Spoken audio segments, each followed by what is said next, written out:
त्याच्याकडे बोलतो असं मला त्याला गावात बंद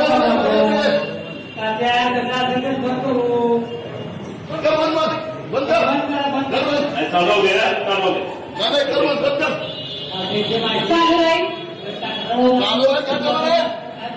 ठरवलं करता का तुम्ही त्याला तुम्ही विचारा तुम्ही अजिबात चालू नका आम्ही बोलल्या की त्याच्यात तुम्ही बोलला की विकास सभागृहामध्ये बोलत नाही का आम्ही तो तुला लाईव्ह करत असतं एक मिनिट तो अध्यक्ष महोदय त्याने लाईव्ह करताना ठराविक करतोय तुम्हाला आता सांगतोय त्याला सांगा तुम्ही तुमच्या भाषेत तुला कुणी सांगितलं का बाबा